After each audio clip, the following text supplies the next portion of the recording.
La parole est à toi. Merci beaucoup.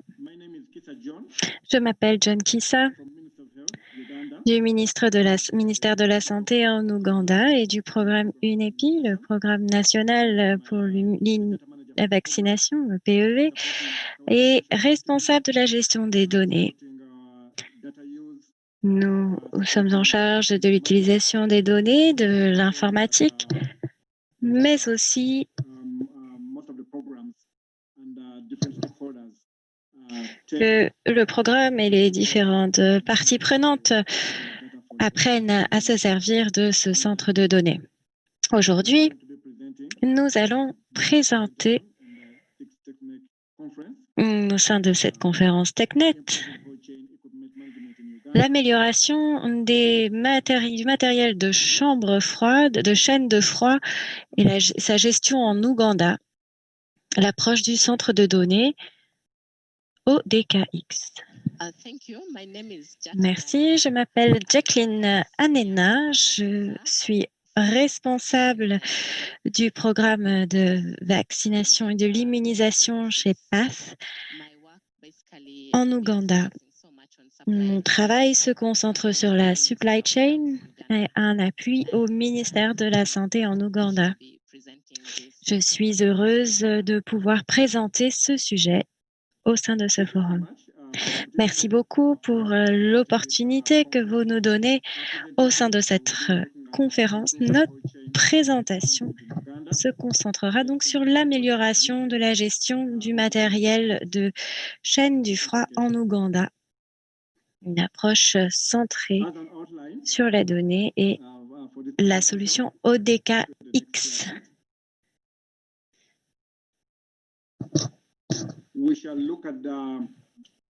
Dans cette présentation, nous nous intéresserons au contexte. Nous vous donnerons une vision d'ensemble des raisons pour lesquelles nous avons adopté cette initiative. Jacqueline vous donnera un aperçu de ce que nous avons fait dans 3 districts en Ouganda. Puis les applications personnalisées ODKX, les activités clés effectuées, les résultats, les leçons tirées et les prochaines étapes.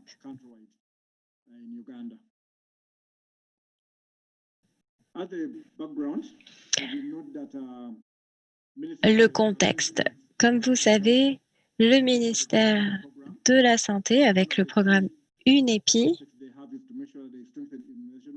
doivent s'assurer que les programmes d'immunisation sont en place, mais également que les vaccins administrés aux enfants, aux adultes et autres groupes sont sûrs pour les communautés et les populations.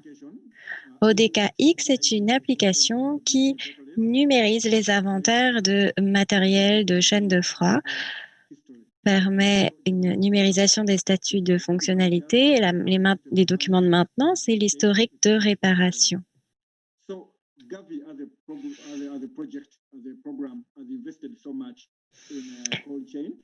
Gavi a investi dans la chaîne de froid en Ouganda. Plus de 8 millions de dollars ont été investis pour s'assurer que ces services sont en place, que des réfrigérateurs, des infrastructures sont en place pour assurer la stabilité des vaccins. Ça a donc représenté de grosses dépenses de mettre à jour ces inventaires et cela peut représenter entre 100 000 et 200 000 dollars pour effectuer un inventaire national. Les pays se reposent sur du matériel dépassé qui n'est plus en bon état, qui date de 10 ans, du matériel de chaîne de froid, des réfrigérateurs sur lesquels nous n'avons pas d'informations. Il est très cher d'obtenir ces informations. Il faut s'assurer que les responsables au niveau national, que les responsables au niveau des districts assument ces responsabilités. C'est pour cela qu'il y avait un manque de visibilité dans l'équipement de la chaîne de froid. Et le ministère de la Santé, l'UNEPI, a adopté l'utilisation d'un kit de données ouvert, un Open Data Kit, un ODK, et il a pu être intégré à différents programmes. Par exemple, le département de la supervision a pu l'adopter. Nous avons pu donc tirer parti de ces capacités et renforcer les capacités du personnel de santé dans leur utilisation. Le ministère de la Santé a pu effectuer ces tests avec l'appui de l'Université de Washington dans l'utilisation d'ODKX sur le matériel de chaîne de froid. Nous avons donc pu obtenir des informations à jour sur la chaîne de froid, des informations transmises aux responsables au niveau national, au niveau du district, mais également au niveau des infrastructures. Au sein de ce projet, nous avons pu travailler en partenariat donc avec l'UNEPI, qui est un co-utilisateur d'ODKX, également PATH, qui travaille avec les comités de gestion des vaccins au sein de l'UNICEF, de l'OMS, de CHAI et des entrepôts médicaux nationaux. Nous nous assurons donc que cela est personnalisé pour pouvoir le déployer dans 3 districts. Et ma collègue va vous expliquer quelles étaient les étapes initiales du pilote. Jackie, c'est à toi. Merci, John. Je vous parlerai de notre projet qui a été testé sur 6 mois et je vais vous parler des résultats, des activités, des leçons tirées de ces 6 mois et les prochaines étapes, comme mentionné par John. Le projet initial, notre objectif principal était d'évaluer l'application ODKX, si elle était viable, si elle était facilement mise à jour et si on pouvait mettre à jour les inventaires de matériel chaîne de froid. On se concentre sur les fonctionnalités des applications ODX pour la collecte et la mise à jour des inventaires des équipements chaîne de froid. Également, évaluer l'acceptabilité de ODKX auprès des utilisateurs et des responsables données. Également, les documents de maintenance et les services de réparation des pièces de rechange utilisées, puis les documents sur les données de localisation géographique du matériel de chaîne de froid. Il fallait donc personnaliser les outils. Et il fallait prendre en compte la durée de formation. C'est pour cela que cela a été conduit sur une période de 6 mois. 3 districts ont participé à ce projet. Les activités clés effectuées pour commencer le développement de l'outil. Beaucoup d'allers-retours de consultation avec les programmes, s'assurer que les parties prenantes y participaient. Et puis, nous avons mis en place une formation pour les utilisateurs, c'est-à-dire les techniciens ou assistants de chaîne de froid dans les districts. Au niveau national, les 15 centres qui y participaient. À la suite de cette formation, nous avons mis en œuvre ce projet de février à avril 2020.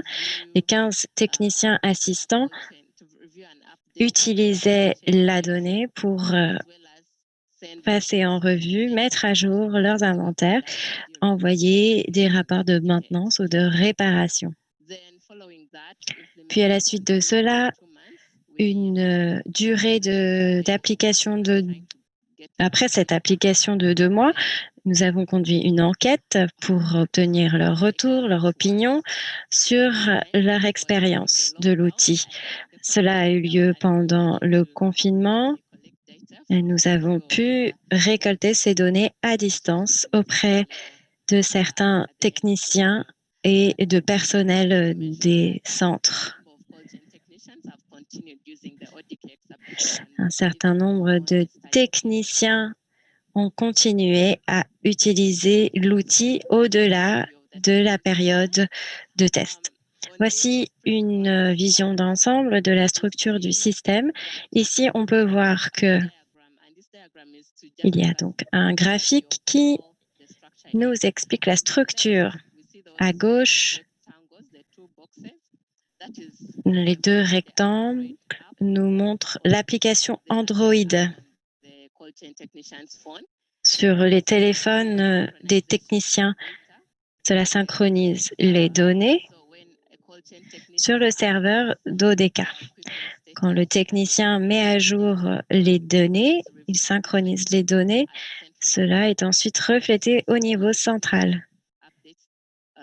Si le technicien au niveau central met à jour des informations sur l'inventaire, alors cela est également synchronisé sur le téléphone des techniciens de l'utilisateur. L'outil nous donne la possibilité de l'utiliser. Nous utilisons, nous, le DHIS2 et nous pouvons également le lier aux outils utilisés par les entrepôts de médicaux nationaux.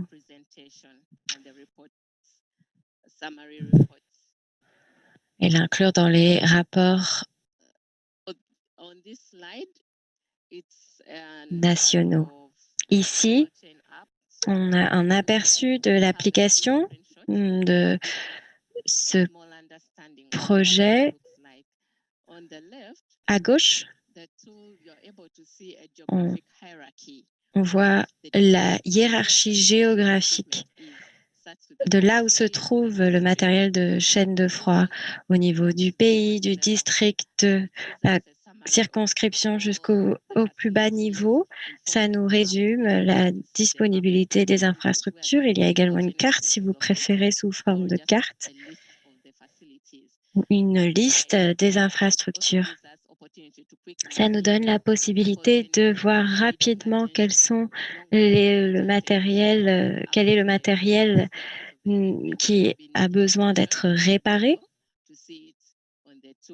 On peut l'identifier rapidement sur l'outil. Et puis à droite,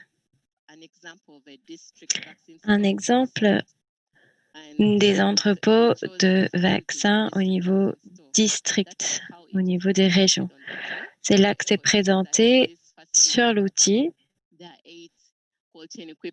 Il y a 8 matériels de chaîne de froid dans ces entrepôts. Et si on regarde de plus près, on peut voir qu'il y a un certain nombre de fonctions.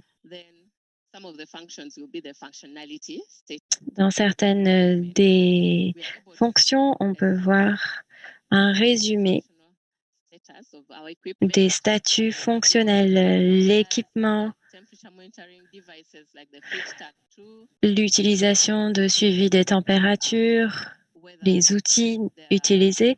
On peut voir si l'équipement fonctionne, ne fonctionne pas, a été évalué. Le statut de fonctionnalité, on peut tracer les différents changements, les enregistrer. Cela nous donne l'occasion également d'effectuer des changements sur le matériel et de pouvoir remonter les différentes activités de maintenance en fonction de la date. À gauche, on peut voir une présentation de l'outil, qui a effectué la tâche, le nom du technicien. On peut donc le contacter directement s'il y a d'autres questions sur ces activités de maintenance. Et puis à droite, on peut voir une capture d'écran du type de maintenance qu'un technicien peut sélectionner s'il s'agit d'une réparation, si c'est préventif. Si c'est préventif, il faut rentrer des informations sur le type de maintenance préventive effectuée. En plus de cela, on nous donne également l'occasion de repérer les pièces de rechange utilisées. On peut documenter cette utilisation des pièces de rechange et cela pourra informer notre service achat et planification.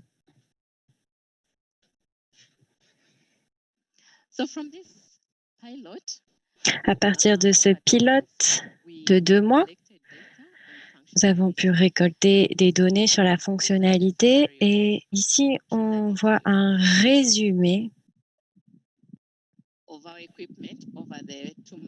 de notre matériel.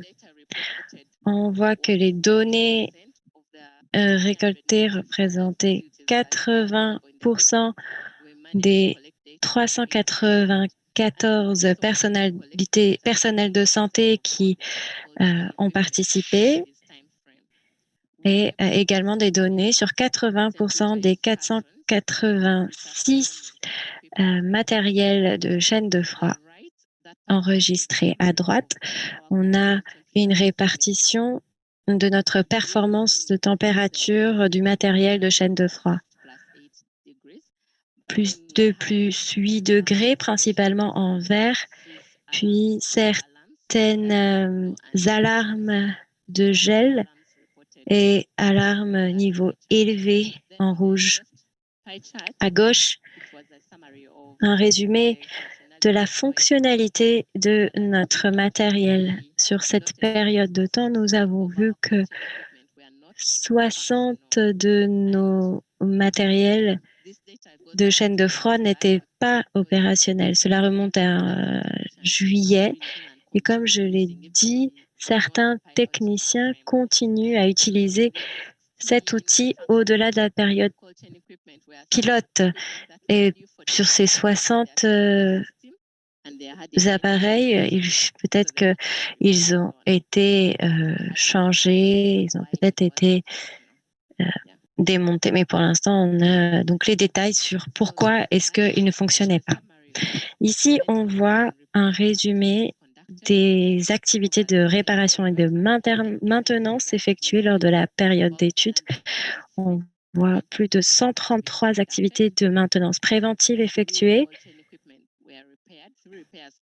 3 appareils ont été réparés, d'autres non spécifiés, donc plus de 153 rapports de réparation et de maintenance enregistrés. L'analyse des pièces de rechange, pendant ces 2 mois, nous avons vu que celles qui étaient les plus utilisées étaient les stabiliseurs de volts 12, 2 contrôleurs de thermostat. Puis à gauche, on voit un résumé, un graphique des activités de maintenance préventive. On voit que la plupart des activités enregistrées concernaient le nettoyage des armoires, vérifier les parois, le dégel. Puis à droite, on voit que nous avons pu enregistrer les activités effectuées par les techniciens lorsqu'ils visitent les infrastructures. Plus de 3 activités de maintenance pour chaque visite. Nous pouvons voir quelle a été la tâche effectuée. Il peut y en avoir 5 ou 6 comme cela a été résumé. C'est parce que nous les encourageons à ne pas juste y aller pour réparer un problème, mais peut-être vérifier tout ce qui pourrait être réparé. Un technicien peut aller voir les joints, nettoyer les panneaux solaires, dégeler,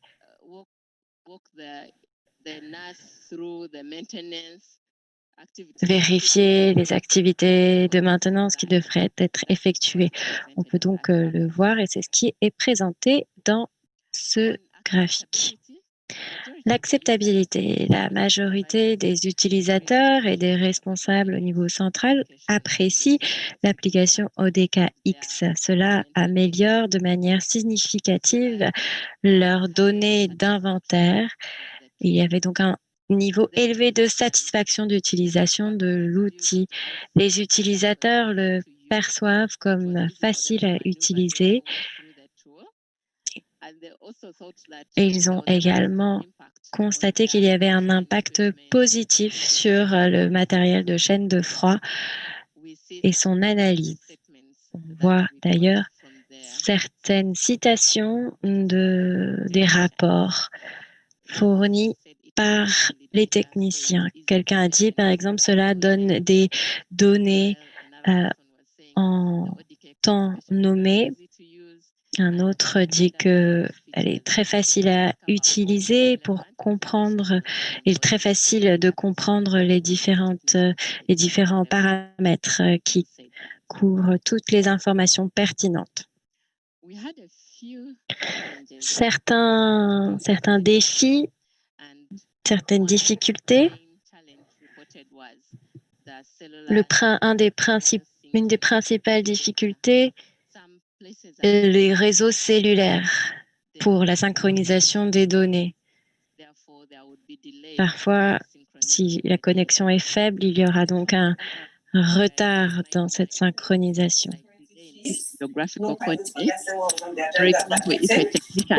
On entend une vidéo en parallèle de la présentation. Il est donc très difficile d'entendre l'oratrice.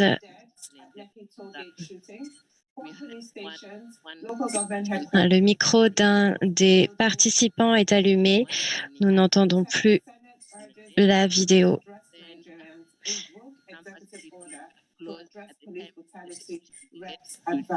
L'interprète s'excuse, mais il n'est pas possible d'entendre la vidéo diffusée.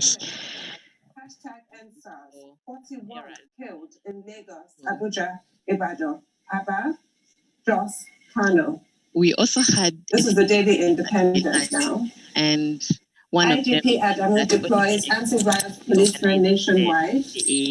Police stations in Abuja, Ibadan, Edo, Lagos raised. Senate Atiku asked Buhari to address nation. Lagos, Ekiti, Plateau, Abia, Ondo imposed 24-hour curfew. compared to 3 killed as cattle where they were sellers using papers. problems clash in Lagos. Airlines cancel flights. Delta makes air return to US. Printed out, Sarah condemns shooting of protesters at Lekki toll gate, urges International Criminal Court to investigate action. Then We have extremely gory pictures on the cover adjust the of Daily application to be Independent able this to morning download and back to data. showing the And at the moment, we are bloodshed, the working mindless violence that happened last night. and Now then to New Telegraph.